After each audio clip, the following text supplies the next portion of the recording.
Magandang araw. Nagbabalik muli ang inyong GSIC Pinoy and Pasik. Sa unang episode ng GSIC, ipinaliwanag at ipinakita ko kung ano at papaano ang hack na nagresulta ng breach.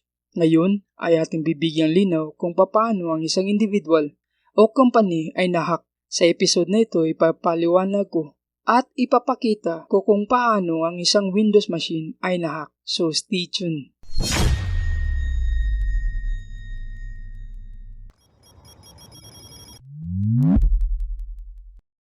Attacker intention. Attacker o hacker kung tawagin can make money from attacking your organization sa pagnanakaw ng sensitibong impormasyon tulad ng credit card number o online banking credential. Bukod sa pagnanakaw ng pera, obviously, ang attacker ay maglalagay ng malware na magre-report sa Command and Control Server o CNC or C2 kung tawagin para magiging bot kabilang sa daang-daang devices na kanilang na-compromise o botnet para gamitin sa pag-launch ng cyber attack o kaya pagnakaw ng data o gagamiting pangmina para sa cryptocurrency. Sa cybersecurity na term, mayroong tinatawag na attack vector. Ang attack vector ay isang paraan ng mga attacker para makakuha sila ng unauthorized network access para isagawa ang cyber attack, kung saan de-exploit the system vulnerabilities o kahinaan ng isang sistema para makuha ang mga sensitibong datos gaya ng personal information at iba pang informasyon na magdudulot ng data breach. How the attacker exploit the attack vector? Ang mga hacker ay may sarit-saring paraan para ma-exploit ang attempts to gain access sa inyong system. Isa na dyan ay malware exploitation on unupdated vulnerabilities, kung saan ang attacker ay nagpapadala ng exploit base doon sa vulnerabilities na nakikita nila during in the process of reconnaissance. Pangalawa is phishing. Either ang attacker ay magpapadala ng phishing email doon sa victim. Pangatlo is social engineering, kung saan either yung attacker is tatawagan niya yung victim para makakuha ng additional na informasyon. Email spoofing, ito ay pamamaraan ng attacker na kung saan ginagamit ang pangalan o bogus name katulad ng CEO na email address para ipapadala niya sa isang organization para makakuha ng impormasyon. Man-in-the-middle attack, ito ay kalimitang nagaganap pag ang isang attacker ay nasa loob ng network environment o kaya kalimitan ito ay nangyayari sa isang coffee shop tulad ng Starbucks, Boss Coffee, sa area na kung saan may access sila sa network at i-harvest nila yung data sa pamamagitan ng man-in-the-middle attack. Domain hijacking. Sa domain hijacking naman, either using the use of the man-middle attack techniques, dito ay ginagawa ng mga attacker ang pag-hijack ng isang domain. Halimbawa, victim user ay nag-access ng kanyang Google email kung saan, using the man-in-the-middle attack, dinidirekta ng attacker sa kanyang compromised or exploited na server. Ang kabuang detalye niyan ay ipapakita natin sa mga susunod na mga video. Paano ka nga ba nagiging biktima ng hacking? Ina-identify ng attacker yung mga potential target nila. Ang attacker ay kumukuha ng kaukulang impormasyon either sa pagtingin doon sa mga social media platform tulad ng LinkedIn, Facebook, o kaya design na phishing email o kaya sa pamamagitan na pag-i-scan doon sa target devices. Once nakuha na ng attacker yung kaukulang impormasyon, gagawa sila ng exploit para sa kaukulang vulnerabilities. Design the exploit, they gain unauthorized access to the system, and they steal data. Ang attacker ay nagpapadala ng kanilang exploit to gain access doon sa system at magnakaw ng data o kaya maglagay ng malicious code o malware. Then, the attacker will monitor your system computer or a network to steal more informations. Footholding and common types of attack vector. Isa na dyan is a compromised credentials, weak credentials, malicious insiders, or encryptions, misconfigurations, phishing, vulnerabilities, brute force, distributed denial of service or DDoS, SQL injection, trojans, cross-site scripting, session hijacking, man-in-the-middle attack, third or fourth party vendor, kung saan kamakailan lang yung Kaseya VSE attack. Ito ay third party na nagmumonitor ng sistema ng isang korporasyon na kung saan through a supply chain of the BSE Kaseya na compromise ng attacker kaya nagkakaroon ng attack doon sa mga customer ng Kaseya base. Ang mga attack vectors ay ating pagtutuunan sa susunod na mga video, kaya antabayanan ang susunod ko na upload. City of Demo Vulnerabilities, or sa demo natin, ipapakita ko sa inyo kung paano na-exploit yung isang vulnerability ng isang Windows machine. Mayroon tayong attacker na yung IP niya is 10.10.254.219 at saka mayroon tayong victim na Windows device na mayroong IP na 10.10.179.173. Ang attacker ay magkakandak ng reconnaissance doon sa victim IP or doon sa victim device para malaman niya kung ano ang mga vulnerabilities ng victim device. Once vulnerabilities identified, magpapadala yung attacker ng exploit para sa vulnerabilities. Once na yung attacker is naka-gain control na doon sa device, kukunin niya yung protected information ng flag.1.txt, flag.2.txt, flag.3.txt, at maglalagay siya ng persistence access para yung attacker is makalabas-masok doon sa device na yun. Paalala lang, ang hacking ay illegal. So gawin ito sa isang contained environment gaya ng ginagawa ko. Sa demonstrasyon na to, gagamit tayo ng try-hack-me. So yung attacker IP ko is 10.10.254.219.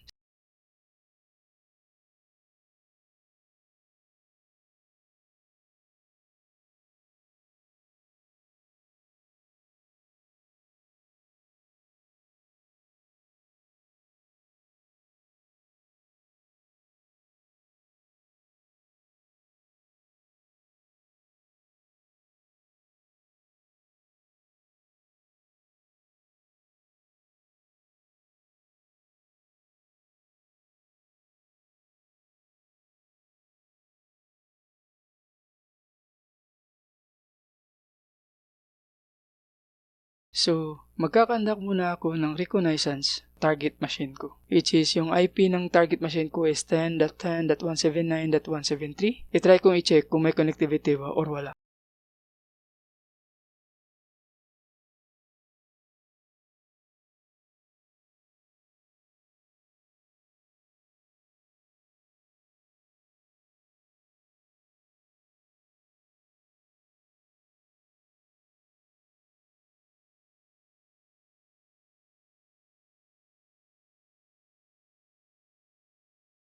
So, base sa result, yung target machine natin is mayroon siyang open ports na 135, 139, 445, tsaka 3389.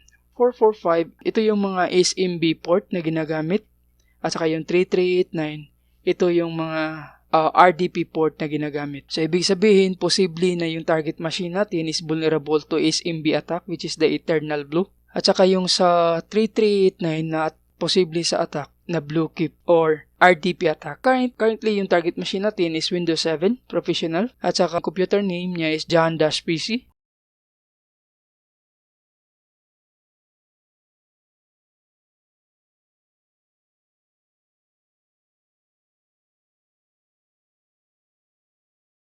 Hahanapin ko yung possible na exploit para sa 445 which is the Eternal Blue. Magbubukas ako ng search exploit then Eternal Blue.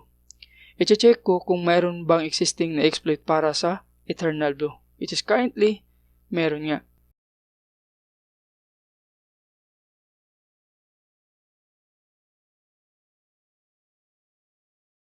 Ilalunch ko yung favorite tool ng mga attacker, which is MSF console or Metasploit. Then isi-search Eternal Blue kung existing ba doon sa current version ng Metasploit.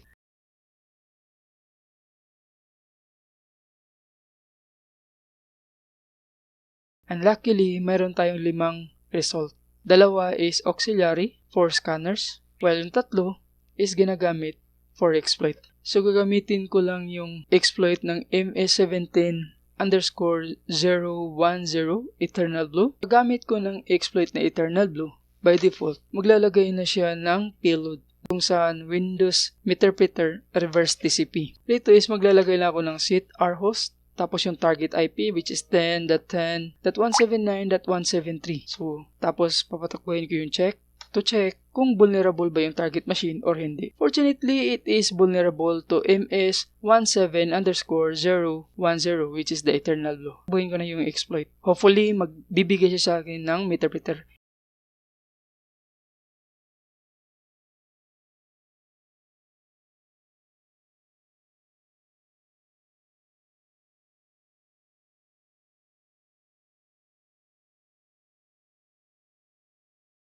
And luckily, interpreter goes. So, ngayon ay nakakonekta na ako doon sa target machine natin. Ibig sabihin ng interpreter, may session na between target at saka yung attacker machine. So, get UID para malaman ko kung ano yung current privilege. Since currently naka-NT authority system ako, ibig sabihin, naka-administrator, get system, pwede ko i-escalate yung current privilege ko, but currently naka-NT users na.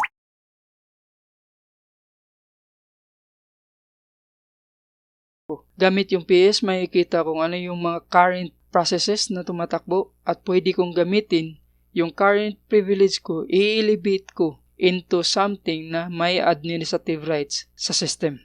But since currently naka-NT authorities /system ako, so ibig sabihin may admin rights na ako sa machine to.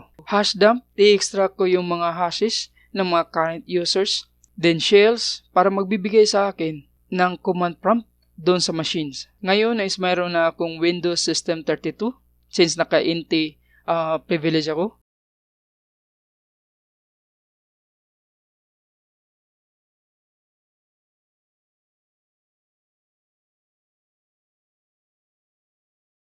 Using net users, i-verify ko kung ano yung mga users na nandito sa machines or yung sa target machines. Currently, mayroon siyang administrator, guest, at saka sa Jan.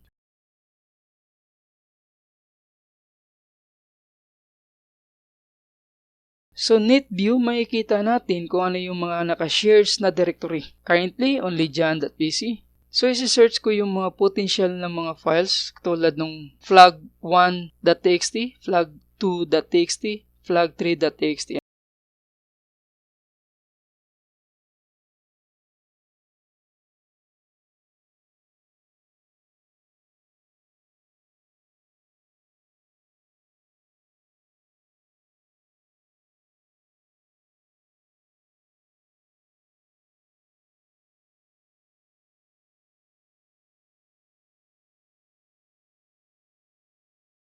And luckily, lumabas yung result. So, itatype ko lang yung type flag1.txt, lalabas na yung content niya. Same thing with flag2.txt and flag3.txt. Mula rito, nakukuha ko na yung mga information na kailangan ko. Halimbawa, doon sa isa sa mga flag na yun, nandun yung mga credentials or mga password na ginagamit mo, which is kalimitan, naglalagay tayo ng mga credentials like username and password doon sa mga text file or even sa doc file or anything in the documents na kung saan naglalagay tayo ng mga text. Pwede natin makita from the attacker's perspective, pwede niya ring makopy yung file na yun o kaya pwede niyang ma-extract yung information na yun. So currently, kinakopy ko yung hashes ni Jan para i-crack ko yung hashes niya. Kuha ko at malaman ko kung ano yung password ng Jan.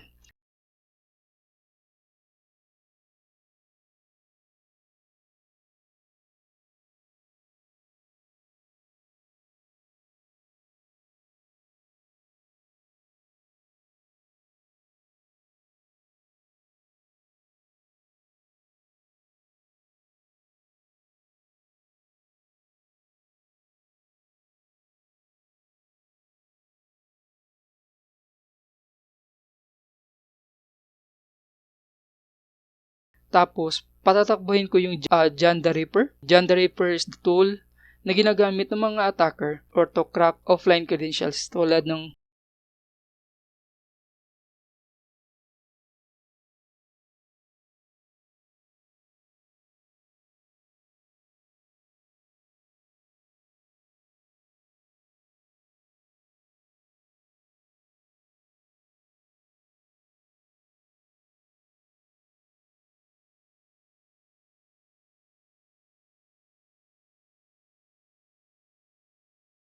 at yan, mayroon na tayong password dyan which is ALQFNA12. So using that credentials gagamitin ko para mag-connect doon sa target machine natin. Maglalagay ako ng persistence. Ibig sabihin, pwede kong gamitin yung credentials na to para maglabas-masok doon sa target machine natin. Type ko lang yung net users, gsec as a username, then infosec at 123 as a password /add. So, yung gsec na yan is mag-a-add na siya as a user doon sa machine na yun.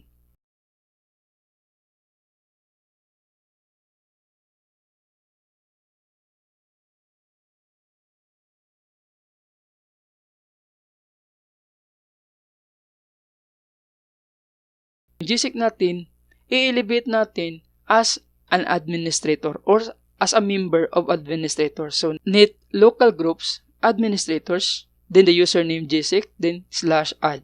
So, ngayon na-add na natin, pwede natin gamitin yung GSIC pang-access.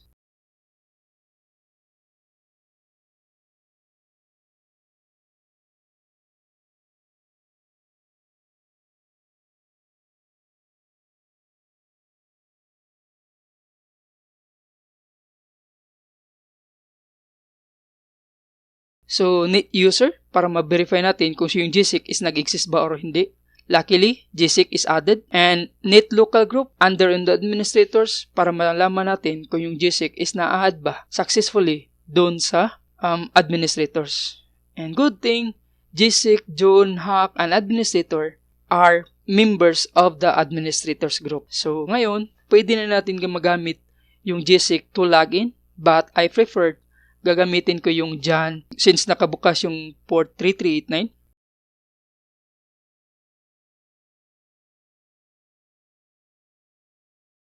So magbubukas ako ng RDP 10.10.179.173. Tapos gagamitin ko yung password or credentials ni Jan as a username, then the password ALQFNA22. Titingnan natin kung tama ba yung pagka-crack ng password.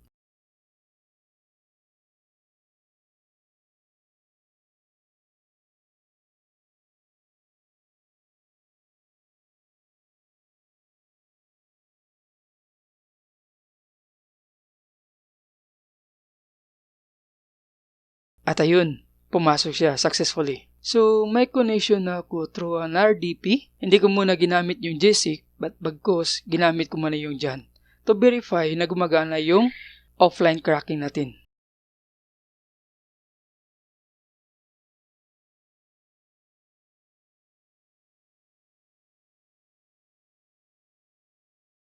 So, kung makikita natin, yung hostname niya is john.pc at saka yung user niya is users/Jan.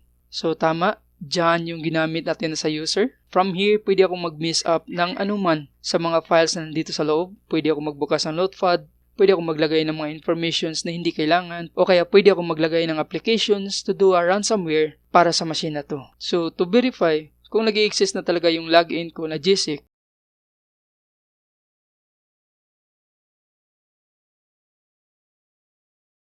kung may mga katanungan man kayo, maaaring mag-iwan ng katanungan sa ibaba. At kung inyong nagustuhan ang video na to, please like, share, comment para mapa-improve pa ang susunod na video. So, under in local and user groups, under sa users, makikita natin nandyan si GSIC. At under on the groups, which is administrators, makikita rin natin nandyan si GSIC. So, ibig sabihin, I own this machine. As an attacker, hindi lamang compromise ang pwede kong magawa. Bagkus, pwede akong maglagay rito ng malicious code, either gagamitin as bot for a botnet, o kaya pwede kong i-extort yung machine na to. Lalagyan ko siya ng ransomware, patatakbuhin ko para i-encrypt niya ang lahat ng mga files and I can do mess up of this machine. How to minimize attack and prevent data breach? Paano nga ba may minimize yung attack at maiiwasan yung data breach? This is why organization must employ defense in depth. Defense in depth is about more than protecting your perimeter. It's also about adding defenses as you get closer to your critical attack. Kung makikita natin, mayroon tayong layer of protections. Mayroon tayong layer 1, 2, 3, and 4 bago siya makapasok dito sa access natin. The purpose of defense in depth is seek to delay rather than preventing the advance of an attacker. It is buying time and relies on the tendency of the attacker to lose momentum over time. Maraming salamat. Stay safe and stay secure.